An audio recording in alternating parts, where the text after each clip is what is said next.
Madhu's world came crashing down one morning when her father summoned her and said, "There is no need for you to go to school anymore." The 15-year-old asked why, even though she already knew the answer: "Because a girl's place is in the house and you are wasting your time in school." When her parents started pressuring her to get married, Madhu's dreams of finishing her education and getting a job seemed to have come to an end. She would be no different from most of the girls in her village in the Indian state of Rajasthan, where more than half of the female population is illiterate. Hong Kong philanthropist on how big business can do good and make money in a village in the Bardia district of western Nepal, 16-year-old Parbati began another day of housework with a heavy heart.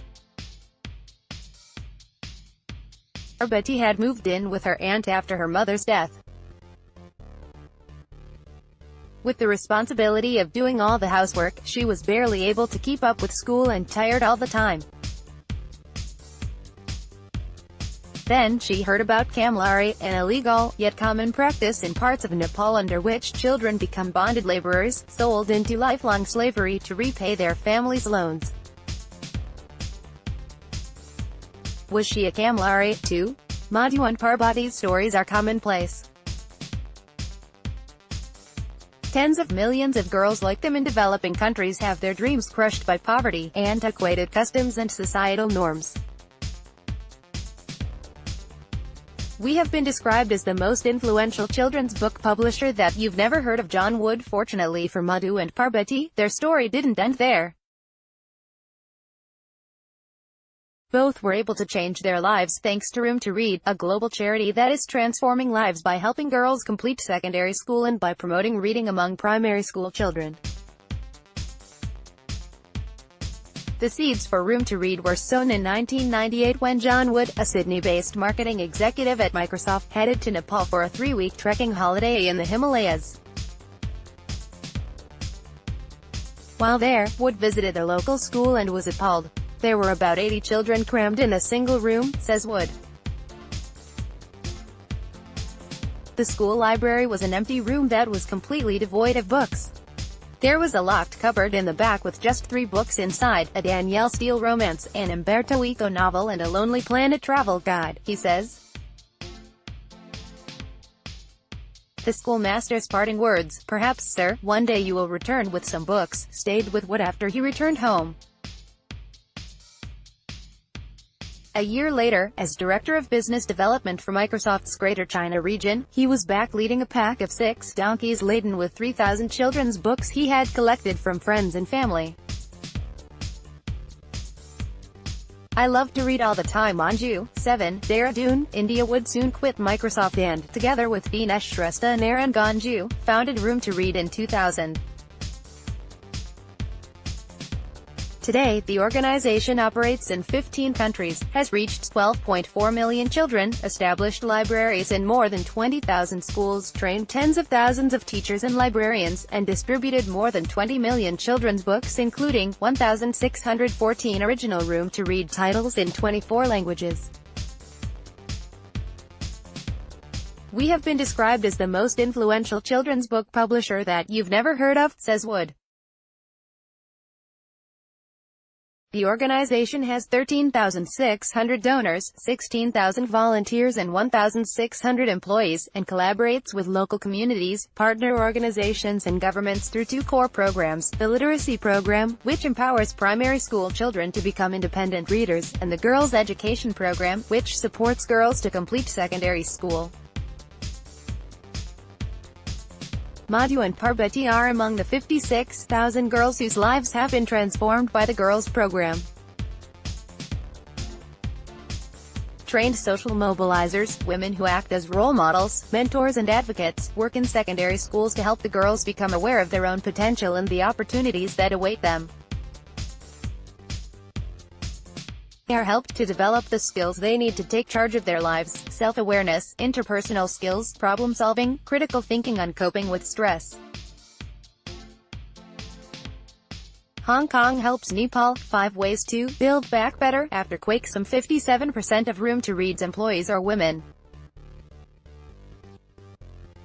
Many companies have women in leadership initiatives. At Room to Read, we do something radically different. We simply have women in leadership, including our CEO, says Wood proudly. Madhu enrolled in the program and met Aruna, her mentor. Didi, older sister, listened to my problems, encouraged me and guided me, says Madhu. When Madhu's parents pulled her out of school, Aruna worked with Madhu's teachers to intervene on her behalf. Initially rebuffed, the school community persisted until Madhu's parents relented and she was able to return to school. 8 years later, Madhu is the first girl in her family to graduate with a bachelor's degree and is currently awaiting the award of her master's. Now 23 years old, Madhu is a social worker. Finishing school was the turning point in my life, says Madhu. She is now following in Aruna's footsteps, working as a social mobilizer for Room to Read, where she mentors 50 girls in 3 schools. I'm determined to encourage and guide the girls I'm looking after until they recognize their true self and fulfill their dreams, says Madhu. Parvati still works hard at her aunt's home, but knowledge gained from her life skills sessions helps her communicate effectively, cope with stress and punch through daily challenges. She is now an 8th grader and dreams of becoming a doctor. I read about this profession in my vocational class. I was intrigued by the stethoscope that doctors wear around their neck. I will not stop until my dream comes true, she says. The other thrust of Room to Read, its literacy program, focuses on developing the skill and the habit of reading in primary school children. It provides training to early grade teachers in government-run rural schools focused on the 5 critical components of phonological awareness, phonics, vocabulary, fluency and comprehension. I will not stop until my dream comes true. Parvati, 16, Western Nepal. The organization also trains educators in how to manage a library and conduct activities that encourage students to read independently. We make sure that we are creating a child-friendly environment. This means a comfortable floor, desks, chairs, brightly colored walls, sufficient lighting, ventilation, open shelves, and the books at a child's eye level. It's about making reading fun for children, says Saurav Banerjee, country director for India. The literacy program has started a tradition of literacy in millions of families, such as that of Kusuma, a daily wage laborer in Dehradun, capital of northern India's Uttarakhand state. Kusuma, 35, grew up illiterate and still remembers the moment she wrote her name for the first time. With tears of joy rolling down her face, she had hugged her teacher, her 7-year-old daughter, Anju. A grade 2 student, Anju insists on attending school regularly, although she is often late after helping her mother with household chores, which her teacher understands. The school library has played a particularly crucial role in helping Anju break the family tradition of illiteracy. I love to read all the time, says Anju. Room to Read's global literacy program has now impacted 10.7 million children, and 40% of those assessed in program schools are reaching the target reading fluency of 45 words per minute by the end of grade 2. Asked what has made Room to Read so successful, Wood says he learned many valuable practices during his time at Microsoft that he has emulated: setting bold goals, being data-driven, having an intense focus on results, and being transparent to stakeholders. He believes the charity's success comes down to 3 factors: a scalable model with data-rich measures of impact, financial efficiency, 84 cents of every dollar raised goes directly towards programs, and upfront involvement and co-investment by local governments and communities. Room to Read has been recognized by independent charity evaluators for its sound fiscal management and commitment to transparency and accountability. It is ranked 13th in the annual Top 500 NGO rating by NGO Advisor and has attained the top 4-star rating 10 years in a row from Charity Navigator.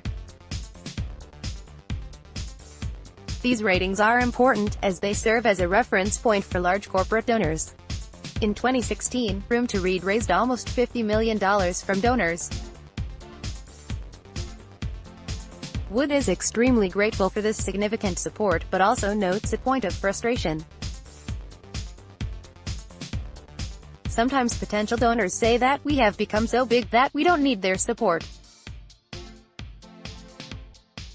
But in order to sustain existing programs and to scale further, we need as much support as we can get.